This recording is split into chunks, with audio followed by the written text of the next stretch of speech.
Hola, soy Mauricio José Schwartz, bienvenidos y gracias por ver qué fue eso. Una selección de noticias de la semana que termina y de las que quizá no le informaron así sus medios, con comentarios que quizá no escuchó en sus medios, lo que quizás le debería hacer pensar un poco más sobre esos medios. Suscríbase, haga clic en me gusta y apóyenos en Patreon o GoFundMe para que podamos seguir con nuestros proyectos de comunicación, los que ya conoce y algunos que tenemos en el horno. Empezamos.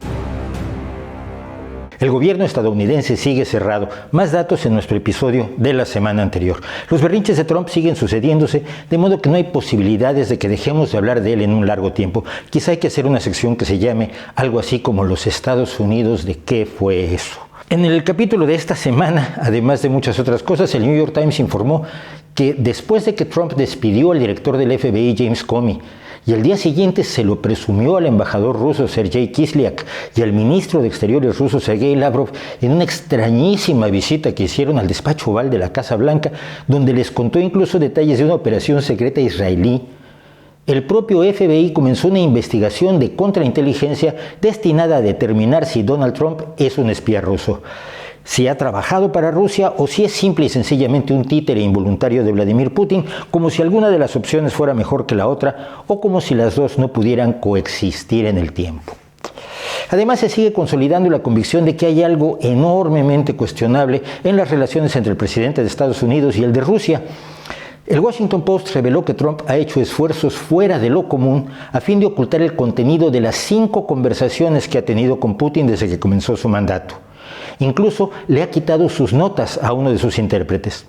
Las notas de todas las reuniones internacionales de los presidentes de Estados Unidos suelen mantenerse confidenciales durante un tiempo prudente y después se liberan para los archivos oficiales. Lo verdaderamente asombroso es que se pueda informar de que la agencia investigadora más importante del país emprendió una investigación sobre la posibilidad de que su presidente sea espía de una potencia hostil, que ese presidente esconda las conversaciones que tiene con el líder de esa potencia hostil y que eso no sea asombroso, sino que solo sea parte de la nueva normalidad de Estados Unidos o de todo el mundo. Más cosas de la normalidad. México, como país productor de petróleo, ha estado sufriendo durante años el robo de combustible de sus ductos en una práctica llamada huachicol, que era el nombre que se le daba a las bebidas alcohólicas adulteradas. El presidente López Obrador, que tomó posesión el 1 de diciembre pasado, ha decidido abordar el problema cerrando a principios de enero 6 ductos que abastecían al centro y al occidente del enorme país. Esto ha sido eficaz para que no haya robo de combustible, lógicamente, pero ha generado un problema de desabastecimiento de combustible en varias entidades que dependían de esos ductos para satisfacer sus necesidades. Los intentos de cubrir la demanda utilizando pipas han sido insuficientes y se señala podrían ser más costosos que el propio robo de combustible. Como siempre que hay un desabastecimiento de bienes de primera necesidad, se ha desarrollado un intenso mercado negro de gasolina y gasóleo. Si hasta hace poco la gasolina robada era atractiva por venderse por debajo del precio oficial en un mercado clandestino, ahora el mercado negro incrementa la escasez. Si en el mercado negro un litro de gasolina o gasóleo se paga ya al doble o más de los precios oficiales, las propias gasolineras prefieren vender en el mercado negro que abastecer a quienes hacen cola para poder llenar sus tanques, lo que aumenta la escasez y crea un círculo vicioso, más escasez, más mercado negro y especuladores que piden precios más altos, lo que fomenta la escasez. En resumen, para muchos la solución ha resultado bastante peor que el problema original, pero lo más grave es que no parece saberse cuánto tiempo durarán estas medidas ni de qué otras estarán acompañadas para volver a la normalidad. Hablando de normalidad, es una normalidad que en México incluye cosas como que en el juicio que se lleva a cabo en Estados Unidos contra el Chapo Guzmán, se ha declarado que este poderoso narcotraficante le dio una mordida de $100 millones al anterior presidente, Enrique Peña Nieto, y sin embargo el gobierno de López Obrador no parece estar tomando cartas en el asunto. El 18 de enero, el candidato del Partido Popular, Juanma Moreno, tomó al fin posesión como presidente de Andalucía con el apoyo de Ciudadanos y Vox, partido de extrema derecha que ha provocado el rechazo de muchos en el partido de Moreno, en el partido Ciudadanos, entre la gente en general y en Europa. A los únicos a los que esto les parece normal es a la directiva del PP y de Ciudadanos. Y el problema son la directiva del PP y Ciudadanos. Por eso quizá la reacción más pertinente políticamente fue la de los grupos de mujeres que se unieron para manifestarse el 15 de enero bajo el lema "Nuestros derechos no se negocian".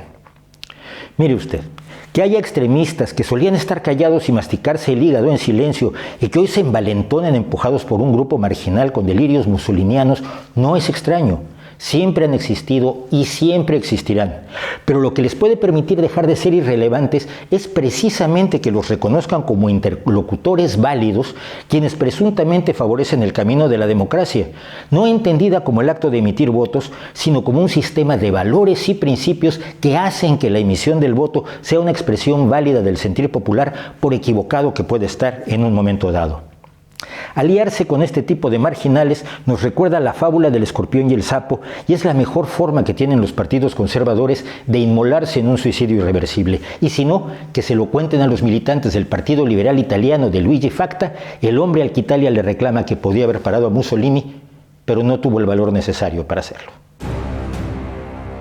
El 17 de enero, un coche bomba entró violentamente a una academia policial en Bogotá, Colombia, durante una ceremonia de ascenso de oficiales y cadetes, y estalló dejando un saldo hasta ahora de 21 muertos, incluido el atacante, y 68 heridos, la mayoría leves.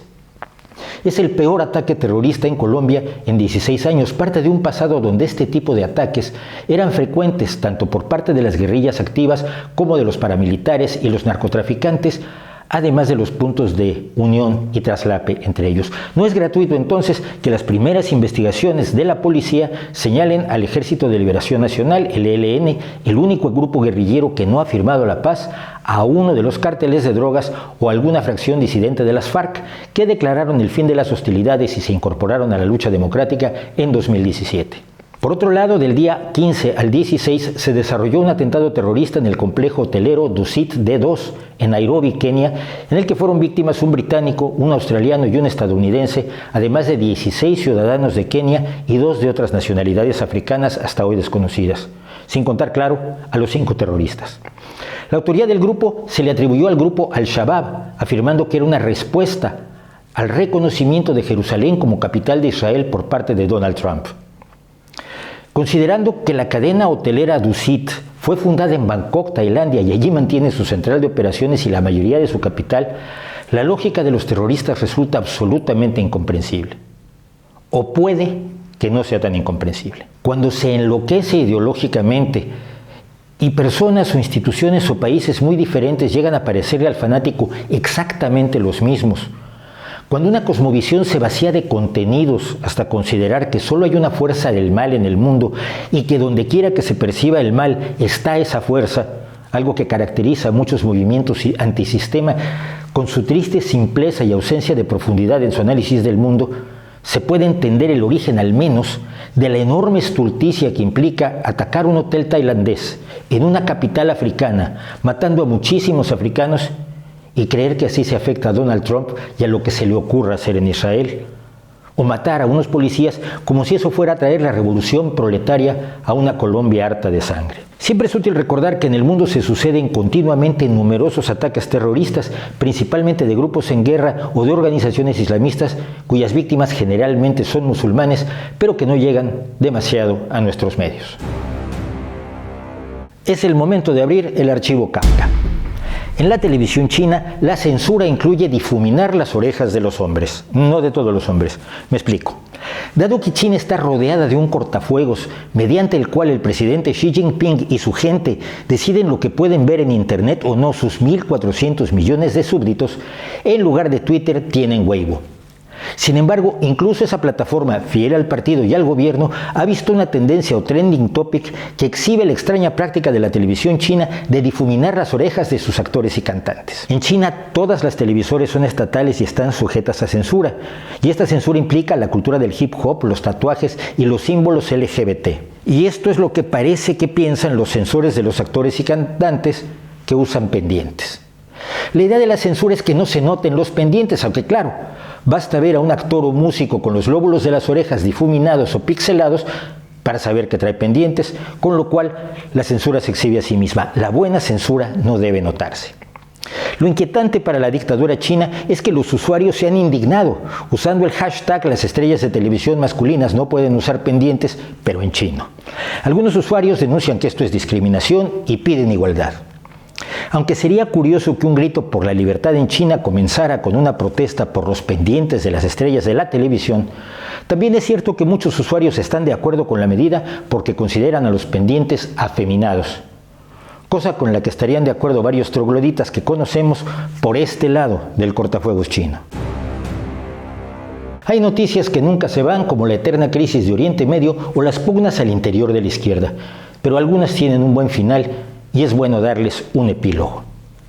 Rahaf Mohamed Al-Qunun, la joven saudí que huyó de su familia y fue el centro de una extraordinaria movilización solidaria por Twitter, recibió finalmente asilo en Canadá, cosa que anunció personalmente el primer ministro Trudeau. Rahaf contó con la solidaridad de miles de personas en todo el mundo, entre ellos de Ensaf Haidar, la esposa del preso de conciencia saudí Raif Badawi. En un tuit, Ensaf ya avisaba el 6 de enero: acabo de terminar una llamada importante con el director de la oficina de la ministra de Exteriores canadiense acerca de la chica saudí. Hay mucha esperanza, amigos. La ministra de Exteriores a la que hace referencia Ensaf Haidar es Cristina Alexandra Freeland, que es además escritora y periodista, y quien recibió a Rahaf personalmente en el aeropuerto de Toronto, dando por terminada así la aventura de la joven saudí que ahora será canadiense. Por demostrar su bajeza, una organización ligada al régimen saudí con el nada creíble nombre de Sociedad Nacional por los Derechos Humanos acusó a varios países de animar a las mujeres saudíes a huir de ese paraíso femenino. Mufleh Al-Kantani, cabeza de esa organización, dijo que países y organizaciones internacionales empujan a las mujeres a que acaben perdidas y quizás caigan en manos de comerciantes y traficantes de personas. Para que el señor Al-Kantani no se quede con la duda, habría que decir que es compromiso de toda persona, país y organización decentes y solidarias invitar a las mujeres saudíes que lo deseen a ir a donde puedan ser libres, al menos mientras consiguen que cambie su situación en ese desierto no de arena, sino de verdaderos derechos humanos. La escultora canadiense Gillian Genser utiliza en su trabajo distintos materiales que le gustan por considerarlos naturales. Como parte de esa labor ha estado trabajando, entre otras cosas, durante 15 años en una escultura de Adán, el primer hombre según el mito bíblico, obra que está hecha fundamentalmente de conchas de mejillones azules. Desde hace años, Genser empezó a desarrollar graves síntomas neurológicos, llegando a quedar inmovilizada, a perder la audición de un oído, a olvidar nombres y rostros, y a encontrarse a sí misma vagando por las calles sin rumbo y gritando insultos. De hecho, llegó a decir que solo quería acabar su escultura del Adán antes de morir. Pero por la persistencia de uno de sus médicos, finalmente se hizo análisis que determinaron que estaba sufriendo un grave envenenamiento por metales pesados, principalmente plomo y arsénico. Estos metales estaban en las conchas de mejillones que usaba. Mientras las recortaba, lijaba y pulía, el polvo resultante que inhalaba la fue envenenando. Ahora en franca recuperación, Gillian Genser podrá terminar su escultura y muchas otras utilizando métodos adecuados para protegerse del polvo de sus mejillones mientras trabaja. Si no se hizo los análisis antes fue porque consideraba que no era posible que se fuera a envenenar con metales pesados si solo trabajaba con materiales naturales. Gillian estuvo a punto de ser víctima de esa creencia tristemente generalizada de que lo natural es bueno, cuando basta ver a una cobra lista para atacarnos, para darnos cuenta de que por natural que sea su veneno, no es precisamente algo que queramos que entre en nuestro cuerpo. Y recordar que no sabemos más de medicina que los médicos, otra alucinación que tienen muchos en el mundo alternativista, y eso sin siquiera haberse envenenado con metales pesados. Muchas gracias por vernos, por llegar hasta aquí. Suscríbanse, hagan clic en me gusta y si realmente les gusta, cualquier apoyo en Patreon o en GoFundMe será útil para seguir adelante con el canal y sus proyectos. Nos vemos aquí la próxima semana y nos preguntaremos juntos, ¿qué fue eso? Hasta entonces.